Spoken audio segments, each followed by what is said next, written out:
Hi everyone, welcome back to Manju's maths. Manju's മാത്സിൻ്റെ പുതിയൊരു ക്ലാസ്സിലേക്ക് എല്ലാ കൂട്ടുകാർക്കും സ്വാഗതം. ഓക്കെ, അപ്പോൾ നമുക്ക് ക്ലാസ്സിലോട്ട് കടക്കാം. ആദ്യത്തെ ചോദ്യം, ഒരു സംഖ്യയുടെ 11/13 ഭാഗം 748 ആയാൽ ആ സംഖ്യയുടെ 13/17 ഭാഗം എത്രയെന്ന് കണ്ടുപിടിക്കുക. ഓപ്ഷൻസ് തന്നിട്ടുണ്ട്. അപ്പോൾ ഈ ക്വസ്റ്റ്യൻ എങ്ങനെയാണ് ചെയ്യുക എന്നുള്ളത് നോക്കാം. ഒരു സംഖ്യയുടെ 11/13 ഭാഗം 748 എന്ന് തന്നിട്ടുണ്ട്. അപ്പോൾ നമുക്ക് ആ സംഖ്യ അറിയില്ല, ആ സംഖ്യയാണ് കണ്ടുപിടിക്കേണ്ടത്. സോ നമ്മൾ ആ സംഖ്യേനെ എക്സ് എന്ന് വിചാരിച്ചു. സംഖ്യ എന്ന് പറയുന്നത് എക്സ് ആയിട്ട് എടുത്തു. എക്സിൻ്റെ 11/13 ഭാഗം എന്ന് പറയുന്നത് 748 ആണെന്ന് തന്നിട്ടുണ്ട്. സോ ഇതിൽ നിന്ന് നമുക്ക് എക്സിൻ്റെ വില കണ്ടുപിടിക്കാം. എങ്ങനെയാണ് എക്സിൻ്റെ വില കാണുക? എക്സ് എന്ന് പറയുന്നത് 748. ഈ ഒരു സംഖ്യ അപ്പുറത്തോട്ട് പോകുമ്പോൾ എന്ത് ചെയ്യും? നേരെ തിരിയും അല്ലേ? അപ്പോൾ ഇൻറ്റു 13/11 എന്ന് കിട്ടും. ഓക്കെ, അപ്പോൾ ഇതിൽ നിന്നും എക്സിൻ്റെ വില എന്ന് പറയുന്നത് ഇത് ക്യാൻസൽ ചെയ്യുമ്പോൾ നമുക്ക് കിട്ടുന്നത് എത്രയാണെന്ന് നോക്കാം. അപ്പോൾ ഇത് ചെയ്യുമ്പോൾ 11 748 എത്ര തവണ പോകുമെന്നുള്ളത് നോക്കാം. 748നെ 11 കൊണ്ട് നമ്മൾ ഡിവൈഡ് ചെയ്യാണ്. 6 തവണ പോവും. അപ്പോൾ 66 എന്ന് കിട്ടും. മൈനസ് ചെയ്യുമ്പോൾ 8 എന്ന് കിട്ടും. ബാക്കി 8 നമ്മൾ ഇറക്കിയിട്ടു. ഇത് 8 തവണ പോവും അല്ലേ? അപ്പോൾ 68 × 13 എന്ന് കിട്ടും. 68 × 13 ചെയ്യുമ്പോൾ നമുക്ക് കിട്ടുന്ന ആൻസർ എന്ന് പറയുന്നത് 884 അപ്പോൾ സംഖ്യ എന്ന് പറയുന്നത് നമുക്ക് കിട്ടി 884 സംഖ്യ എന്ന് കിട്ടി. ഇനി നമുക്ക് കാണേണ്ടത് ആ സംഖ്യയുടെ 13/17 ഭാഗമാണ് ചോദിച്ചിരിക്കുന്നത്. ഓക്കെ, അപ്പോൾ നമുക്കത് കാണാം. സംഖ്യ എന്ന് പറയുന്നത് 884 അതിൻ്റെ 13/17 ഭാഗം കാണണം അല്ലേ? അപ്പോൾ ഇത് ക്യാൻസൽ ചെയ്യാനുള്ളത് ക്യാൻസൽ ചെയ്യുന്നു. 17 884 17 എത്ര തവണ പോകുന്നുള്ളത് നോക്കാം. 884 ഡിവൈഡഡ് ബൈ 17 ഇത് 5 തവണ പോവും. 5 × 17 എന്ന് പറയുന്നത് 85 ബാലൻസ് 3 4 ഇറക്കിയിട്ടു. 34 17 2 തവണ പോവും. ഓക്കെ, അപ്പോൾ 52 × 13 എന്ന് കിട്ടും. 52 × 13 ചെയ്യുമ്പോൾ 2 6 3 15 പിന്നെ 2 5 6 7 6 676 ആൻസർ കിട്ടും. ഓപ്ഷൻ എ ആണ് റൈറ്റ് ആൻസർ. നെക്സ്റ്റ് ക്വസ്റ്റ്യനിലോട്ട് പോവാം. 1024 × √441 ഡിവൈഡഡ് ബൈ ബ്രാക്കറ്റിൽ തന്നിരിക്കുകയാണ് √49 × √256. അപ്പോൾ ഇതിൻ്റെ വാല്യൂ ആണ് നമുക്ക് കാണേണ്ടത്. ഓക്കെ, ഇതെങ്ങനെയാണ് ചെയ്യുക എന്നുള്ളത് നോക്കാം. നമ്മൾ ബോഡ് മാസ് റൂൾ വെച്ചിട്ട് ആദ്യം എന്താണ് ചെയ്യേണ്ടത്? ബ്രാക്കറ്റിനുള്ളിൽ തന്നിട്ടുണ്ടെങ്കിൽ നമ്മൾ ആദ്യം ചെയ്യണം അല്ലേ? അപ്പോൾ നമുക്ക് ആദ്യം ചെയ്യേണ്ടത് ഈ ബ്രാക്കറ്റിനുള്ളിൽ കിടക്കുന്ന കാര്യം ഒന്ന് ജസ്റ്റ് കണ്ടുപിടിക്കാം. അപ്പോൾ ഒന്ന് എടുത്തെഴുതാണ് 1024 × √441 ഹരിക്കണം 49 √49 √256 തന്നിട്ടുണ്ട്. അപ്പോൾ അതെന്തായിട്ട് മാറും? √49 7 × √256 എന്ന് പറയുന്നത് 16 അല്ലേ? സ്ക്വയർ റൂട്ടൊക്കെ നമ്മൾ ഒരു 20 വരെയെങ്കിലും മിനിമം നമുക്ക് അറിഞ്ഞിരിക്കേണ്ടതാണ് അല്ലേ? അപ്പോൾ 1024 എന്ന് പറയുന്നതിൻ്റെ സ്ക്വയർ റൂട്ട് എത്രയാണ്? 32 × 441 സ്ക്വയർ റൂട്ട് എന്ന് പറയുന്നത് 21 ഹരിക്കണം 7 × 16. ഇനി എന്താ ചെയ്യേണ്ടത്? ഡിവിഷനാണ്. ബോഡ് മാസ് വെച്ചിട്ട് ചെയ്യുമ്പോൾ ഡിവിഷനാണ് ചെയ്യേണ്ടത്. അപ്പോൾ നമുക്കിതിനെങ്ങനെ എടുത്ത് എഴുതാം? 32 × 21 ഡിവൈഡഡ് ബൈ 7 × 16.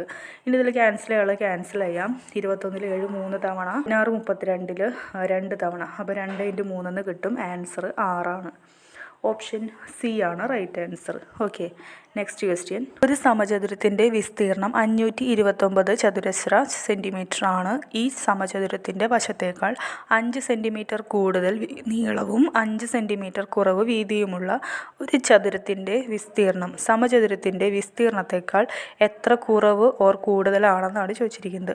എന്തൊക്കെയാണ് തന്നിരിക്കുന്നത്? ഒരു സമചതുരം ഉണ്ട്, അതിൻ്റെ വിസ്തീർണം 529 ചതുരശ്ര സെൻറ്റിമീറ്റർ ആണ്. എന്നിട്ട് തന്നിരിക്കുന്നത് ഈ സമചതുരത്തിൻ്റെ വശത്തേക്കാൾ 5 സെൻറ്റിമീറ്റർ കൂടുതൽ നീളവും 5 സെൻറ്റിമീറ്റർ കുറവ് വീതിയുമുള്ള ഒരു ചതുരത്തിൻ്റെ വിസ്തീർണം സമചതുരത്തിൻ്റെ വിസ്തീർണത്തേക്കാൾ എത്ര കുറവ് ഓർ കൂടുതലാണെന്നാണ് ചോദിച്ചിരിക്കുന്നത്.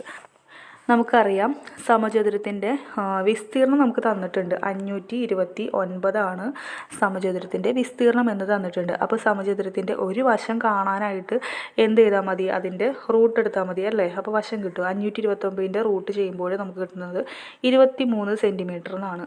ഓക്കെ, ഇനി ചതുരത്തിൻ്റെ നീളം കണ്ടീഷൻ തന്നിട്ടുണ്ട്. സമചതുരത്തിൻ്റെ വശത്തേക്കാൾ 5 സെൻറ്റിമീറ്റർ കൂടുതൽ നീളവും 5 സെൻറ്റിമീറ്റർ കുറവ് വീതിയും എന്നാണ് ചതുരത്തിൻ്റെ കാര്യം പറഞ്ഞിരിക്കുന്നത്. അപ്പോൾ ചതുരത്തിൻ്റെ നീളം എന്തായിരിക്കും, ലെങ്ത് എന്ന് പറയുന്നത് 5 സെൻറ്റിമീറ്റർ കൂടുതലാണ്. അതായത് 23 + 5 ചെയ്യുമ്പോൾ 28 സെൻറ്റിമീറ്റർ ആകും. അതുപോലെ തന്നെ ചതുരത്തിൻ്റെ വീതി എന്താണ് തന്നിരിക്കുന്നത്, 5 സെൻറ്റിമീറ്റർ കുറവും തന്നിട്ടുണ്ട്. അപ്പോൾ വീതി എന്ന് പറയുന്നത് 23-ൽ നിന്നും 5 മൈനസ് ചെയ്യുമ്പോൾ 18 സെൻറ്റിമീറ്റർ ആണ് വീതി. ഇനി ആ ചതുരത്തിൻ്റെ വിസ്തീർണം കാണാമല്ലോ. വിസ്തീർണം കാണാനായിട്ട് നീളം ഇൻറ്റു വീതി ചെയ്താൽ മതി. അപ്പോൾ വിസ്തീർണം 28 × 18 ചെയ്താൽ മതി. 28 × 18 എന്ന് പറയുന്നത് 504 ചതുരശ്ര സെൻറ്റിമീറ്റർ ആണ്. അങ്ങനെയാണെങ്കിൽ നമ്മളോട് ചോദിച്ചിരിക്കുന്നത് ചതുരത്തിൻ്റെ വിസ്തീർണം സമചതുരത്തിൻ്റെ വിസ്തീർണത്തെക്കാൾ എത്ര കുറവ് ഓർ കൂടുതലാണെന്നാണ് ചോദിച്ചിരിക്കുന്നത്. അപ്പോൾ നമുക്ക് കിട്ടി ചതുരത്തിൻ്റെ വിസ്തീർണം എന്ന് പറയുന്നത് 504 സെൻറ്റിമീറ്റർ ആണ്. 504 ചതുരശ്ര സെൻറ്റിമീറ്ററാണ്. ഇനി നമുക്കിതിൻ്റെ വ്യത്യാസം കാണാമല്ലോ. ആദ്യത്തെ വിസ്തീർണം എന്ന് പറയുന്നത് നമുക്ക് കിട്ടിയത് തന്നിട്ടുണ്ട് 529 ഓക്കെ, അതിൽ നിന്നും ഇപ്പോൾ കിട്ടിയ ചതുരത്തിൻ്റെ വിസ്തീർണം മൈനസ് ചെയ്താൽ മതി. 504 വിസ്തീർണങ്ങൾ തമ്മിൽ മൈനസ് ചെയ്യുന്നു, അതാണ് നമ്മളോട് ചോദിച്ചിരിക്കുന്നത്. മൈനസ് ചെയ്യുമ്പോൾ 5 2 25 എന്ന് ആൻസർ കിട്ടും. ഓപ്ഷൻ ബി ആണ് right answer. Okay, next question.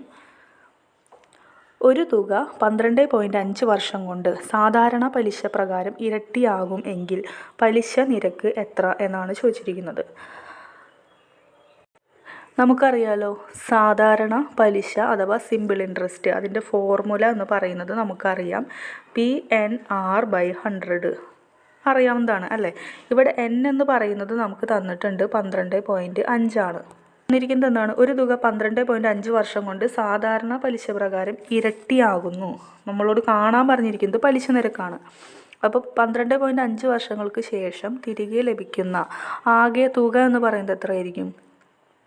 ആകെ തുക എന്ന് പറയുന്നത് മുടക്കുമുതലും പലിശയും കൂടിയതാണ് എന്ത് ആകെ തുക എന്ന് പറയുന്നത് അല്ലേ. അപ്പോൾ മുടക്കുമുതൽ എത്രയാണ്? മുടക്കുമുതൽ നമുക്ക് അറിയില്ല. സോ നമ്മൾ പി എന്നാണ് അല്ലേ, പി ആണ് മുടക്കുമുതൽ. അപ്പോൾ നമ്മൾ സബ്സ്റ്റിറ്റ്യൂട്ട് ചെയ്യുമ്പോൾ പി പ്ലസ് എന്തായിട്ട് മാറും, PNR/100 എന്ന് പറയുന്നത് എന്താവുകയാണ്, 2 ഇരട്ടിയായിട്ടാണ് മാറുന്നത്. അപ്പോൾ 2P. ഓക്കെ, അപ്പോൾ ഇവിടെ നിന്ന് നെക്സ്റ്റ് സ്റ്റെപ്പ് എന്ത് ചെയ്യാം, ഇതിലെല്ലാത്തിലും പി കോമൺ ആണ് അല്ലേ. അപ്പോൾ പി കോമൺ നമ്മൾ കട്ട് ചെയ്യുമ്പോൾ ഇതെന്തായിട്ട് മാറും, 1 + NR/100 = 2 എന്ന് കിട്ടും. ഓക്കെ, നെക്സ്റ്റ് സ്റ്റെപ്പ് എന്തായിട്ട് മാറും, ഇതിൽ നമുക്ക് സബ്സ്റ്റിറ്റ്യൂട്ട് ചെയ്യുമ്പോൾ കിട്ടുന്നത്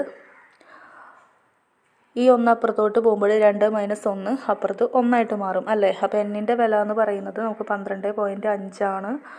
ഇൻറ്റു 6 അറിയില്ല കാണണം, /100 എന്ന് പറയുന്നത് 2 - 1 1 എന്ന് കിട്ടും.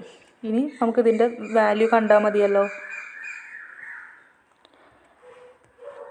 = 6 എന്ന് പറയുന്നത് 100 / 12.5 എന്ന് കിട്ടും. 12.5 100ൽ ക്യാൻസൽ ചെയ്യുമ്പോൾ 8 എന്നാണ് ആൻസർ കിട്ടുന്നത്. ഓപ്ഷൻ സി ആണ് റൈറ്റ് ആൻസർ. ഓക്കെ, അപ്പോൾ ഇന്നത്തെ ക്ലാസ് ഇത്രയേ ഉള്ളൂ. നെക്സ്റ്റ് ക്ലാസ്സിൽ നമുക്ക് ബാക്കിയുള്ള ക്വസ്റ്റ്യൻസുമായിട്ട് വീണ്ടും കാണാം. Okay, thank you.